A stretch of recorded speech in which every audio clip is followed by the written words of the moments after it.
Hiya, it's Jackie here at the plot 15, and it's another gorgeous day, and it's day 4 of lockdown, and it's the second time I've been out now.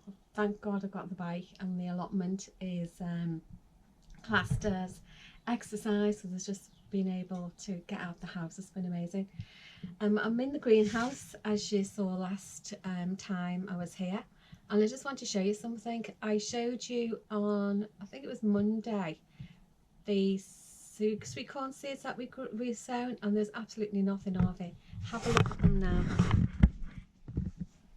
We've got 1, 2, 3, 4, 5, 6, 7 and 8 little plants coming up there. It doesn't take much, does it? A bit of sun, a bit of warmth, and a bit of water to be able to bring things on. What we're going to be doing today as well is our tomato plants are getting a bit leggy, so we're going to be potting those on as well. We've got some there, and we've got quite a lot here in this flora margarine tray to pot on as well. The other thing I wanted to talk to you about today was mint. I've been sorting out my mint plants. I'll just show you. Negotiate me well through these pear trees. I had about 4 different types of mint, or 5. What I've got at the moment is this one. This is the common and garden apple mint. That's really fragrant. Pity you can't smell it. This one here is gorgeous. It's a variegated mint, and you can see a little bit of it. You might not be able to see much of it. That's a green, and it normally has a bit of pink on it, but the new shoots that have come through are absolutely all pink. So you can see those there. There's little pink flowers there coming on them, or pink leaves. So it'd be interesting to see what happens with them, and see if they do become green or they remain as pink as they are now.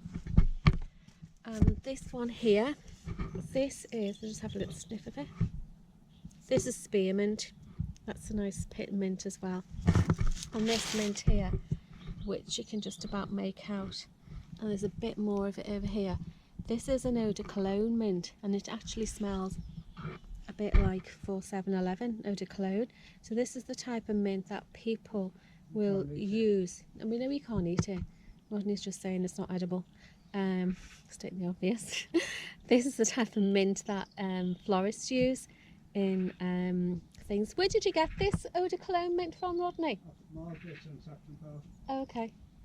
She got this from Margaret and Sefton Park allotments, and it's absolutely gorgeous.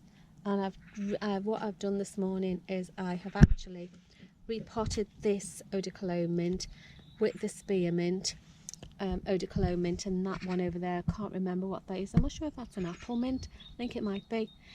And as you can see, they are all in pots, because the thing with mint is it's really invasive, and you don't want to put it into the ground because it just grows wild and takes over everything. And that's why this one is in a pot, but I sunk it into the ground because that was a new one that I did last year. And the rest of these I've just all split up and put into pots here. And I've actually got about a dozen of this spearmint and another half a dozen of the eau de cologne mint cuttings, or rootings I should say, that I've taken this morning. So anybody wants them, give us a shout and you can have them.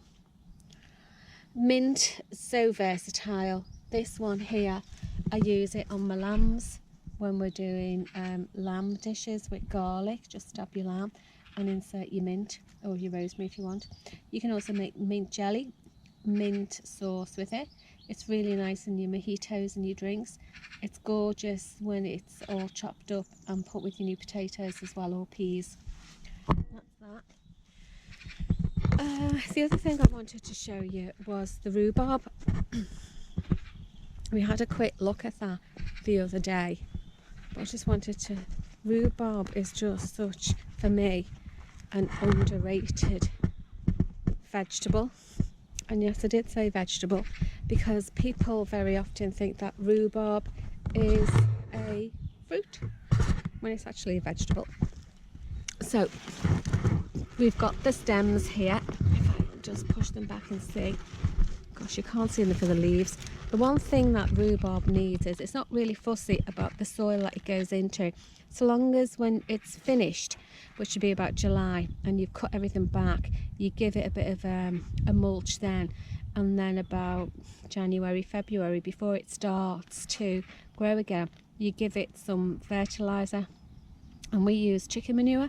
It's just what it is, chicken shit basically, that's been powdered down, and we just put a sprinkler of it around the crown. And the other thing it needs is loads of water, and this is probably why now at the end of March this is the size that it is, because of all the rain that we've had. You can see, I'm not sure if you can get to see this, some of the stalks, they're absolutely huge.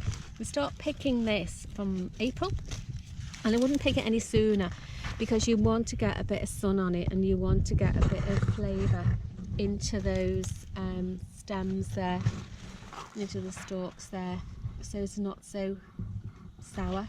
It's got a bit of sweetness to it anyway. The leaves are amazing, but unfortunately leaves are not edible. It's the most a pity.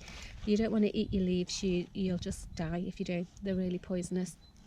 And the other thing is that you can only really propagate your, harvest your rhubarb from April until about the end of June, because once it gets to July and it starts getting warmer, the chemicals that are in these leaves will travel back down into the stem, and if you eat them and there's enough of this chemical in here into the this bit here, the rhubarb stalk, it will be poisonous for you. So that's why you shouldn't really be picking it any time after June really. And I'm really looking forward to being able to pick this, because the first job I do, we've already forced this little plant here, this little one you can see here, we forced this, and what that meant is that we covered it up over in the winter, and then because of the darkness, the plant sends off new shoots upwards, and you get really early ones. So you can see that these leaves are a lot smaller, and the crown and the shoots are really a lot thinner, because they've been forced. And apart from eating it with crumbles and yogurt, creme fraiche and custard and ice cream, the one thing I love to do with the rhubarb is to make my rhubarb and ginger jam. It's my favourite jam, and I'm really looking forward to that. Last year when we were on holiday, we went to Burma, and I went to a place that sells some jaggery, which is a unrefined sugar, and they'd actually flavoured it with ginger. So I bought some ginger flavoured jaggery specifically to put into my jam, rhubarb and ginger jam this year. So I'm looking forward to be able to make that, and that's about it. So wherever you are, whatever you're doing, take care, and we'll see you next time. Speak to you soon. Bye.